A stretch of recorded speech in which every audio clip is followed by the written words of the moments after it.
Okay तो hello दोस्तों। तो आज मैं आप सबको, जैसा कि पिछले क्लास में मैंने एसएसटी का नेशनलिज्म इन इंडिया का बूस्टर डोज 1 दिया था, आज मैं आप लोगों को बूस्टर डोज 2 देने वाला हूं।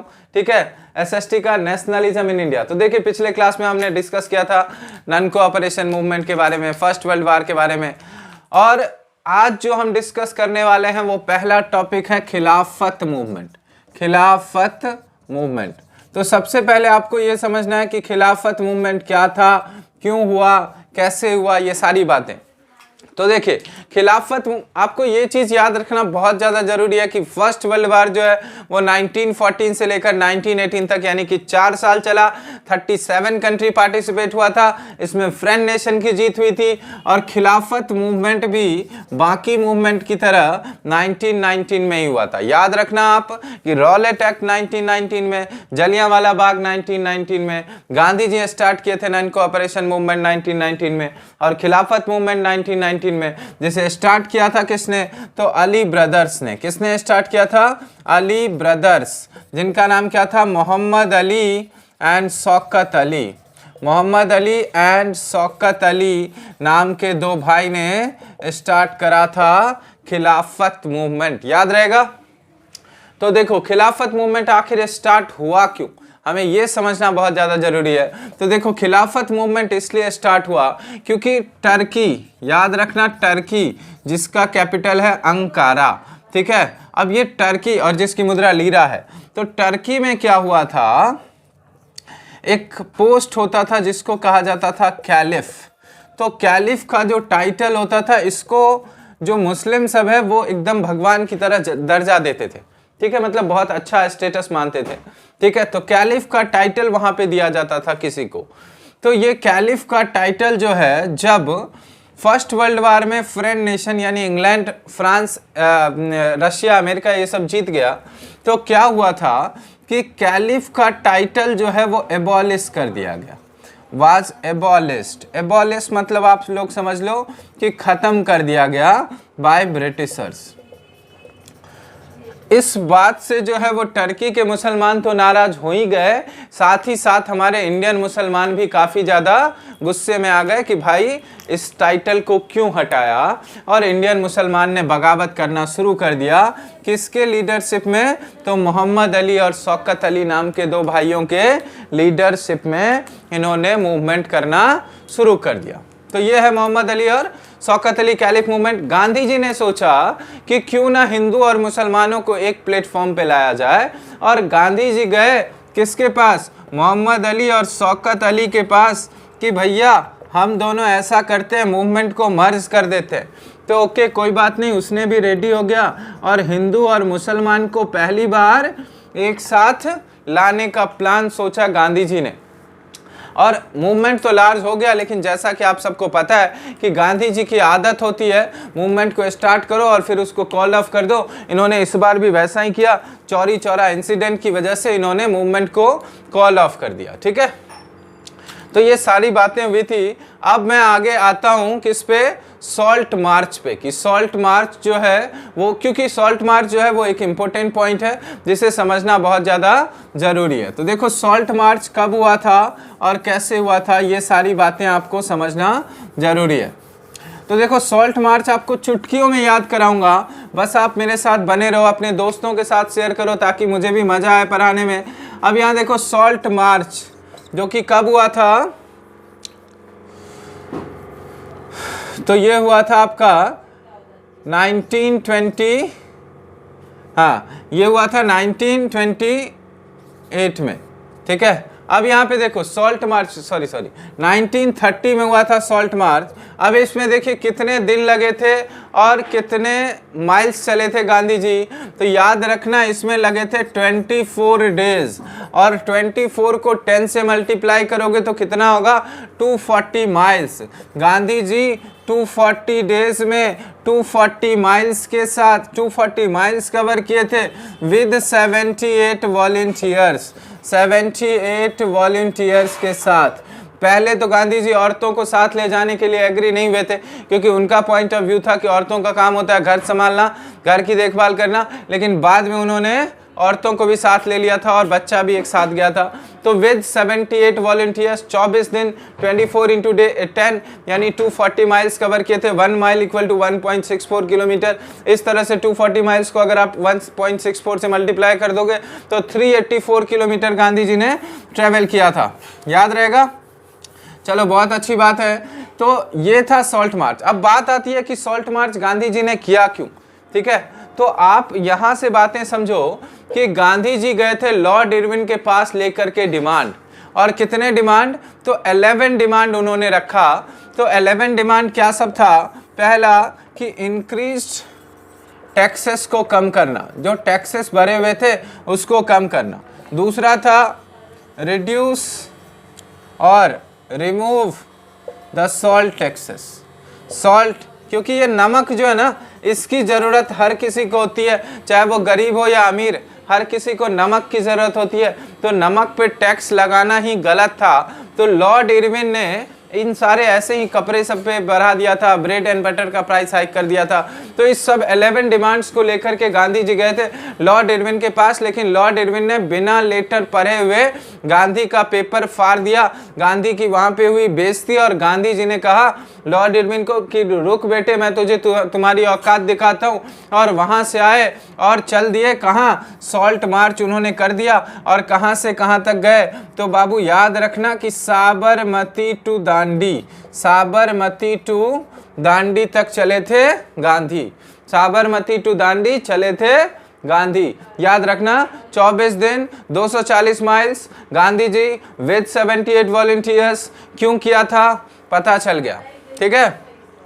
और तो ये था सॉल्ट मार्च। बेसिकली आपका क्लियर है। इतने ही पॉइंट याद रखो, इसको आप एक्सेग्रेट करके लिख सकते हो, बातें को बढ़ा चढ़ा के लिख सकते हो, ठीक है। तो ये है हमारा 7 with 78 volunteers, with 78 volunteers Gandhi ji चले थे कहाँ पे? साबरमती टू दांडी चले थे Gandhi with 78 volunteers, with 78 volunteers. Okay, तो देखिए अब मैं जो आपको नेक्स्ट टॉपिक समझाने वाला हूं, तो नेक्स्ट टॉपिक है कि साइमन कमीशन, क्योंकि बहुत ही फेमस है और ऐसा पूछा जाता है कि why Simon Commission was boycotted, Simon Commission का बॉयकॉट क्यों हुआ, and so and so and so, ठीक है। तो इस बात को समझना जरूरी है। अब साइमन कमीशन था क्या? तो साइमन कमीशन था group of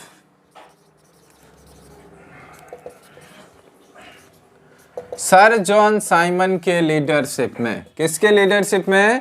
sir John Simon के लीडरशिप में 7 मेंबर्स का ग्रुप। कितने?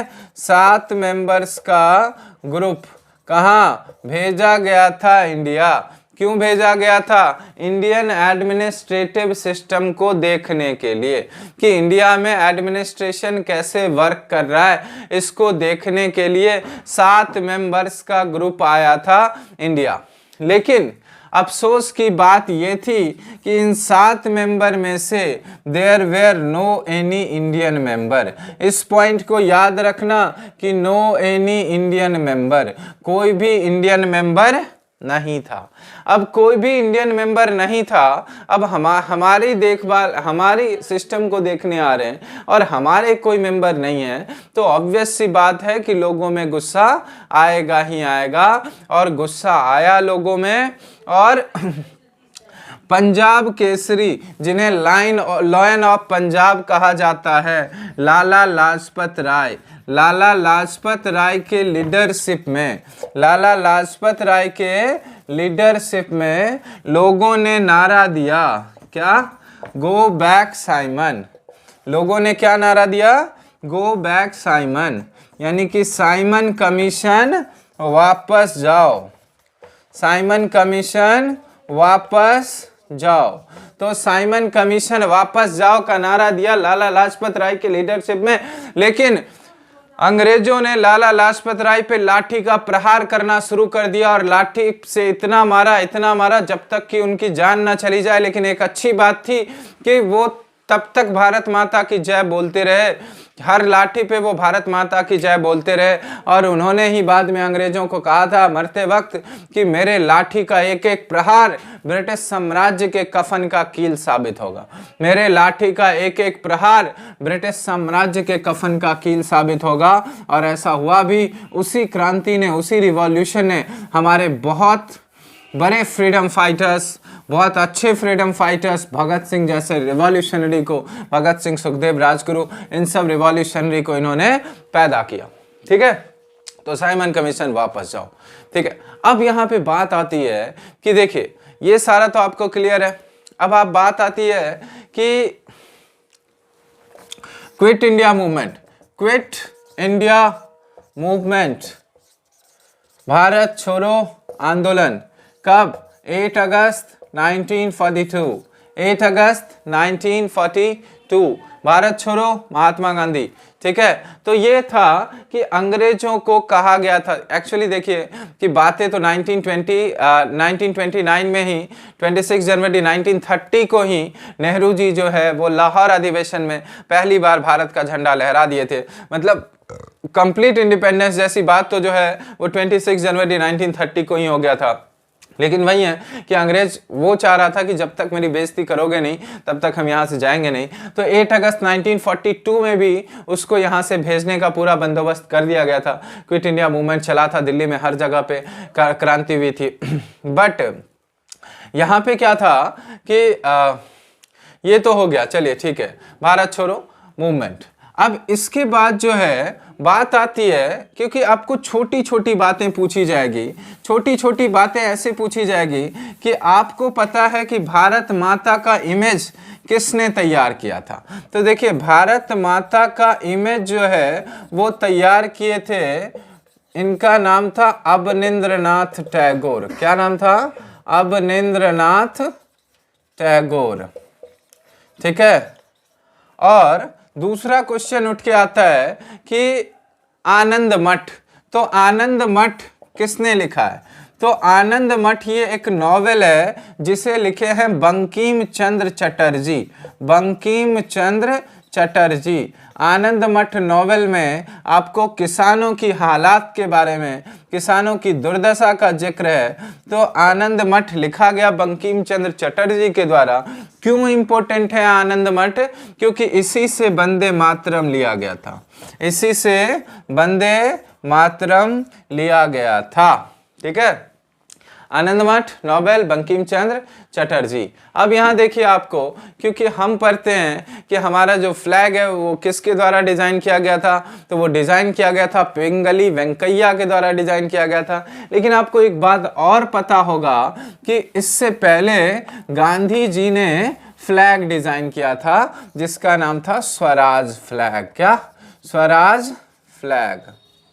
ठीक है, Swaraj flag. Swaraj flag design किया गया था, was design by Gandhi ji, जिसमें उन्होंने दिखाया था कि एक लोटस है, लोटस, 7 लोटस जो है वो 7 अलग अलग प्रोविंसेस को रिप्रेजेंट कर रहा है। उसके बाद उन्होंने उस पर चांद तारा भी दिखाया था ताकि वो हिंदू और मुसलमान के वो यूनिटी को जो है वो सिंबलाइज कर रहा था। तो ये सारी बातें हैं। उसके बाद और एक बुक आता है कि नाट्य शास्त्र, नाट्य शास्त्र किसके द्वारा लिखा गया था? तो याद रखना आप कि नाट्य शास्त्र जो है वो लिखा गया था भरत मुनि के द्वारा। किसके द्वारा?